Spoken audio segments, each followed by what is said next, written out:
Hello, welcome to the Spiritual View. I'm just reminding you to join us later on today at 6 p.m. Eastern Time when we have our weekly Friday meeting with everyone, our happy hour. And we also have a Monday happy hour or morning brunch that is at 10 a.m. Eastern Time.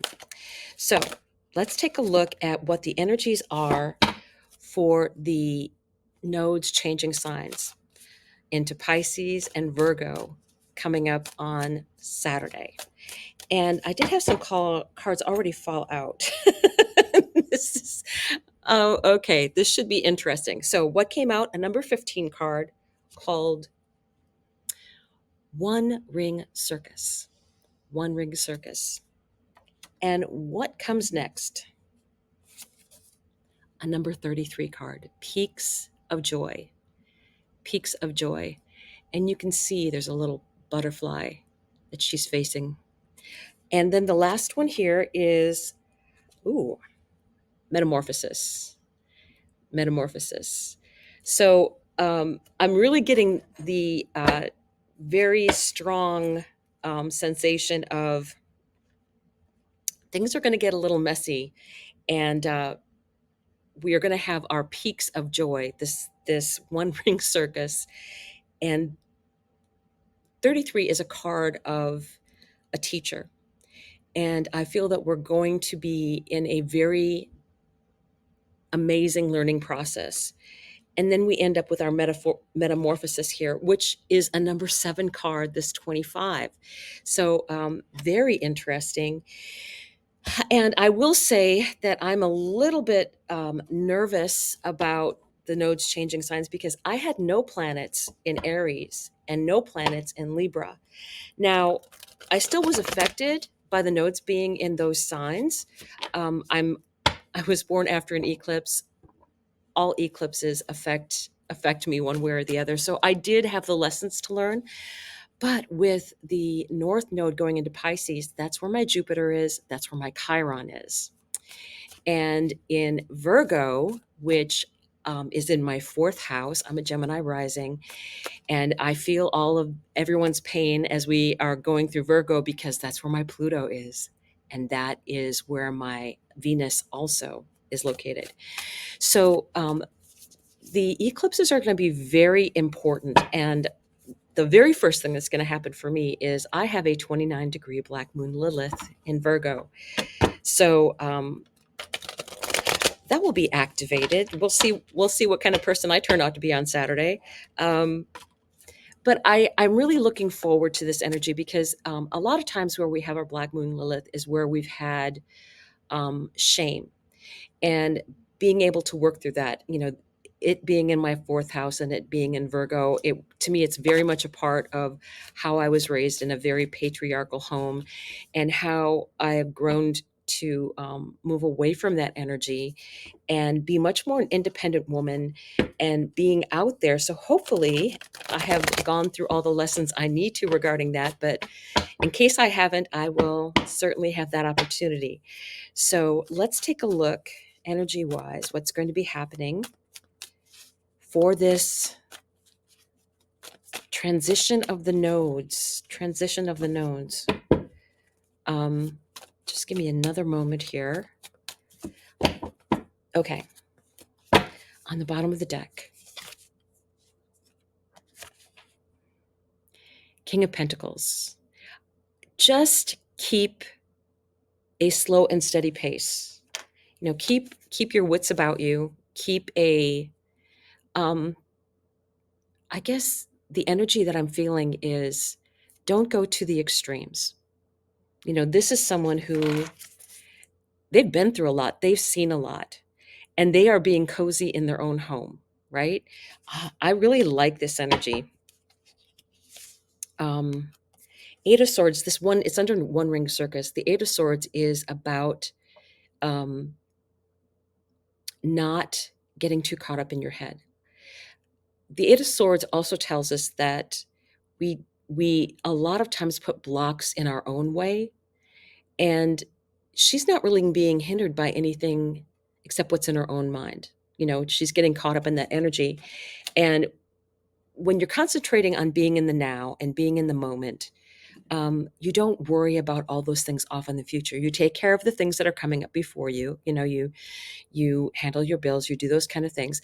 But in this energy that's going to be out in, especially in this next 6-month time period, um, really we should be focusing inward and focusing in our own home area, and also on our physical health and our spiritual health.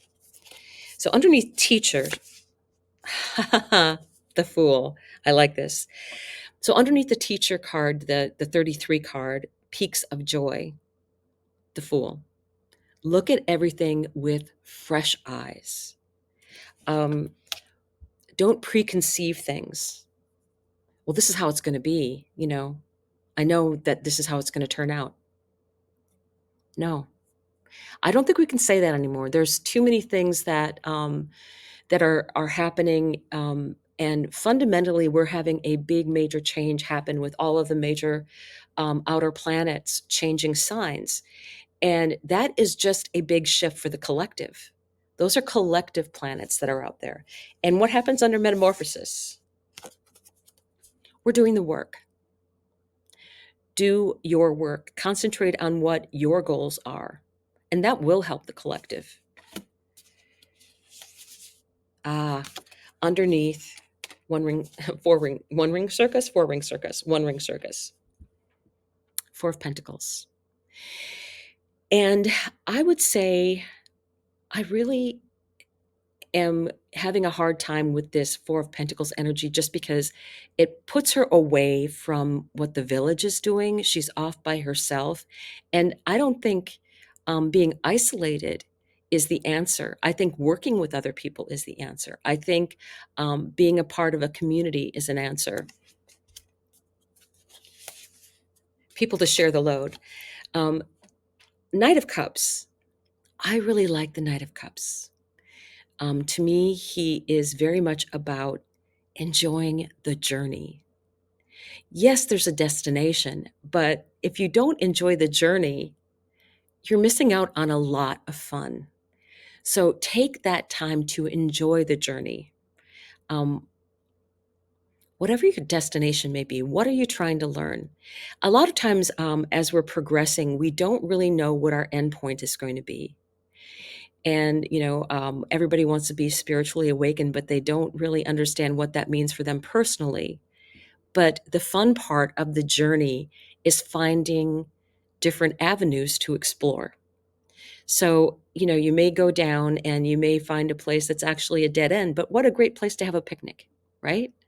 What a great place to just enjoy the view from there. So maybe that particular avenue isn't really meant for you, but it's interesting to see it. And then okay, I know that the people that I've met here, if I have any questions regarding this, I can ask. I don't have to be an authority on this. A very knowledgeable person will not have all the answers, but they will know where to go to find the answers. That's the most valuable kind of person. So what do we have underneath metamorphosis? Five of Cups. It's all about your point of view. 3 cups have spilled. One is in the process of spilling, but it's creating its own vortex. And the other one that is just off, just behind her, is even larger than the other bowls that have already spilled. So to me, she's missing the point. She's missing the beautiful stars in the sky. She's not paying attention to the path that lies behind her. There's a lot to really enjoy in that moment. What is her focus? And to me, it's always she's focusing on the wrong thing. There's so many opportunities out there. So many opportunities. Pluto, death and rebirth. And this is under the one ring circus. Pluto is in Aquarius. Pluto is not going back into Capricorn. And we have a lot of things that are going to be hitting the 0 degrees of Aries. So those things are going to be in a sextile to Pluto. So just imagine when Neptune gets to 0 degrees and when Saturn gets to 0 degrees, they are going to be in a sextile with Pluto. Pluto is only going to get to, it won't get to 4 degrees before it goes retrograde. It'll get to like a little over 3.5 degrees, right? So there's going to be energy there, but that's very transformative energy. And some things will have to be cleared away. That's a lot of what the outer planets changing signs are going to be about. There's going to be a big change. And the best way to prepare is just to be open minded. Um, Fortunately, Aries is a sign of initiation. It's not a fixed sign, which would make it bit more difficult for that change to be happening. So what we have coming next here, Archangel Michael has our backs. That is very much a relief. It's knowing that, okay, we're moving forward, we're doing our personal work, which is what we should be doing.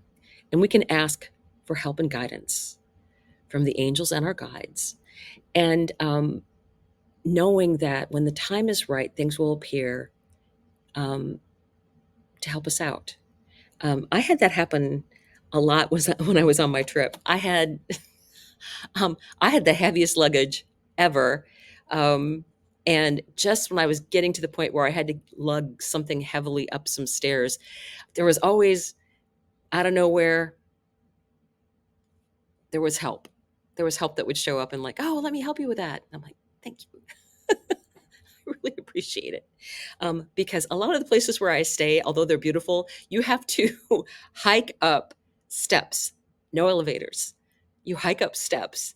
So the help was very welcome. Ah, look, the tower. Not unexpected when you're talking about the nodes changing signs. Um, Pisces, there is going to be so much going on in Pisces the next 6 months. There are going to be a lot of towers for a lot of people. We are going to be having the North Node coming in, and it's going to be meeting up with Neptune. So the North Node meets Neptune in Pisces, where it co-rules. Then it will also be in an opportunity with Venus is going to be coming into that area eventually of the chart before she starts her retrograde, which is March 1st. And that starts in Aries, but she's going to be going first through Pisces completely into Aries and then backing up and going back over some of those same planets. And we are talking, she's going to be conjunct with Saturn. She's also be conjuncting the North Node. And there is a point, an eclipse point at 25 degrees of Pisces that is going to be reactivated when the North Node hits it or when the other planets are touching it, because that was an activated um, area of the chart. 25 degrees of Pisces happened on September 17th as a lunar eclipse.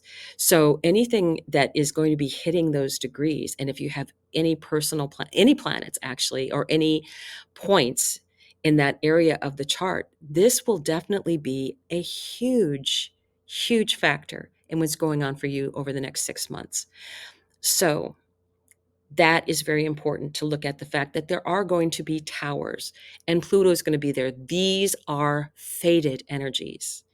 And the fact that you have both the death card and the tower showing up in this reading truly isn't something you should be surprised at, because these are fated energies. The moon's nodes are fated energy. Are they there to help you back on your path for your greatest and highest good? Yes.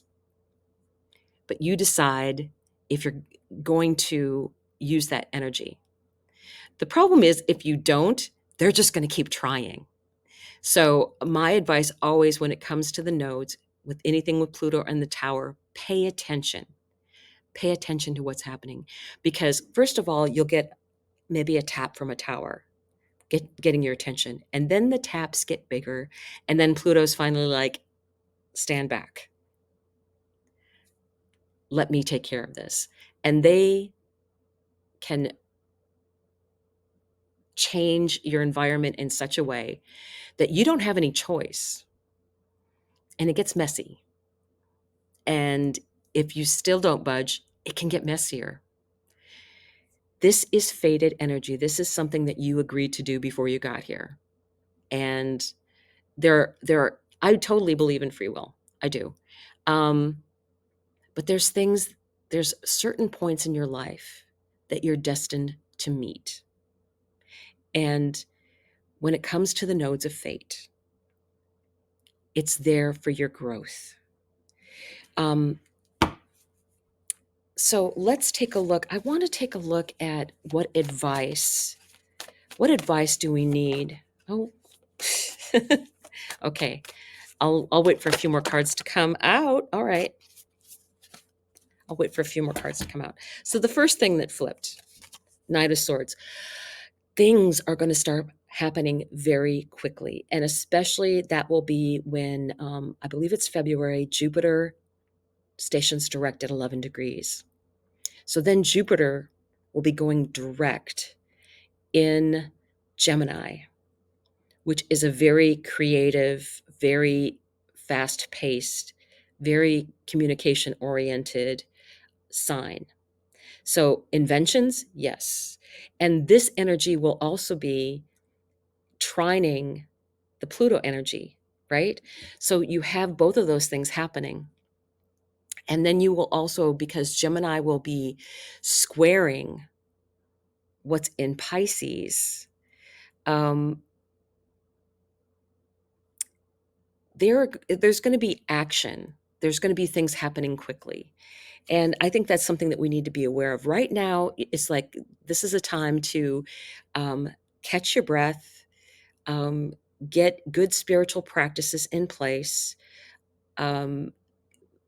physically make sure that you're taking care of yourself.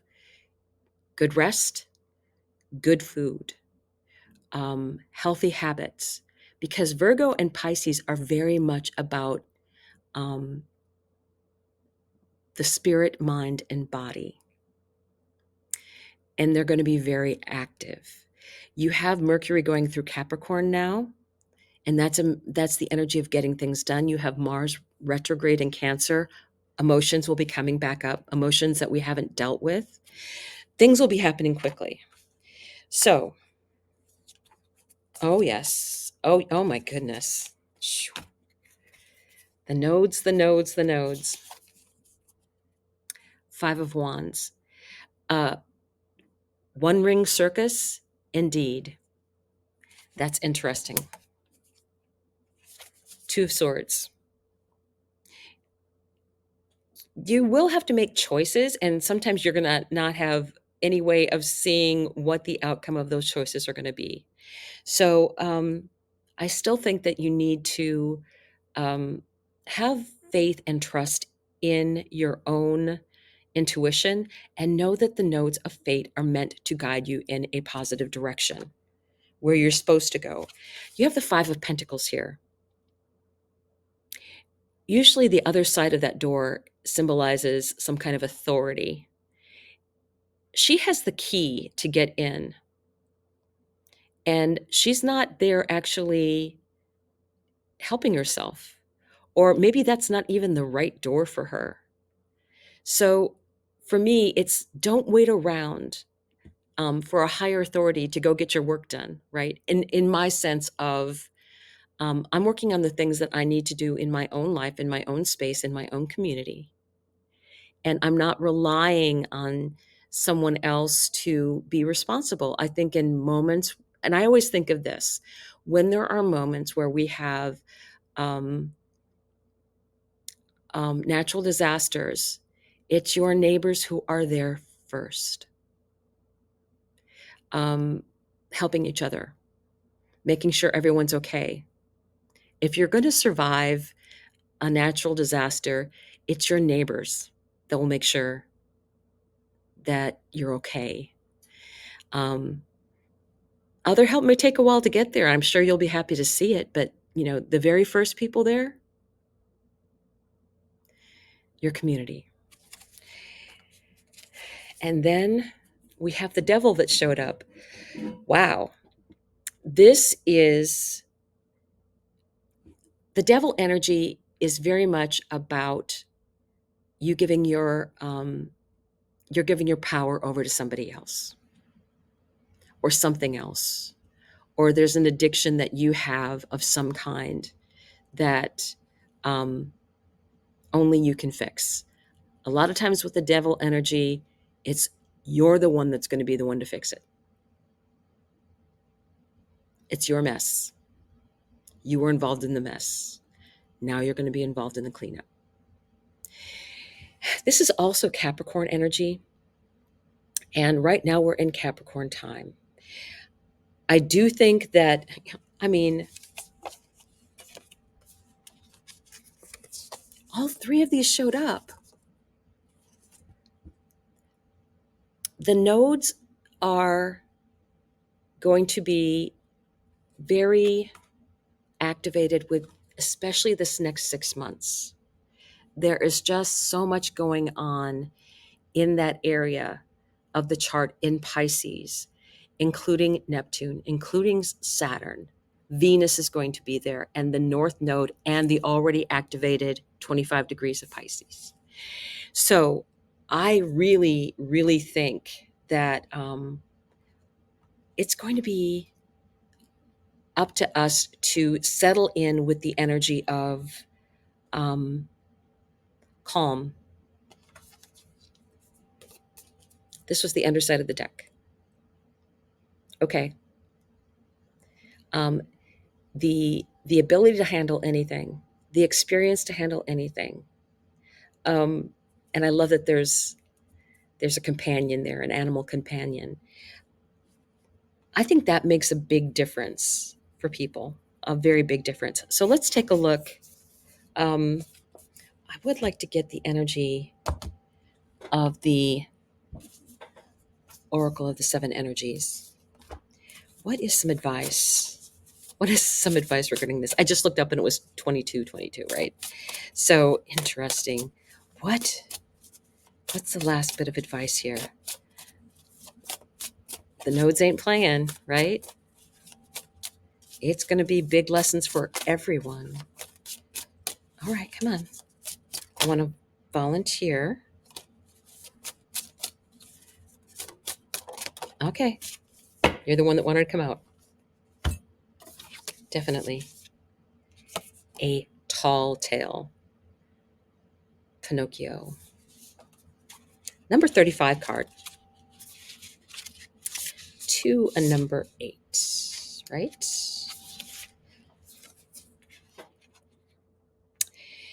A tall tale. Key concepts. Denial. Concealing the truth. So you can manipulate and control a situation.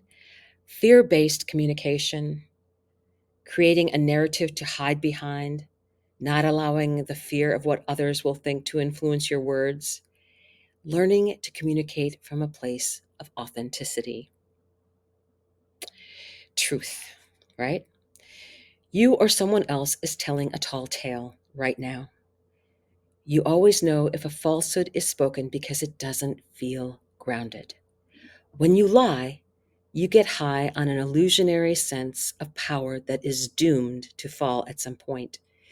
You feel driven by the fear of exposure, but something makes you stick to your story even though you know it has no substance. Whatever lie we are caught up in isn't as important as the motive for it. Why does anyone lie? Perhaps we don't believe the truth is good enough, or we want to keep doing what we know we shouldn't be doing. Then there is the lie put forth while in denial, such as hiding an active addiction. In this scenario, we may believe our own lies. The tall tale, the white lie, the stretching of the truth, and the blatant fabrication are all about control. The desire for it, the lack of it, the need to maintain it so we can manipulate the outer world and hide our inner one. Today, ask for the truth. Be willing to pay the price and be okay with the vulnerability your lie is exposing in yourself and others.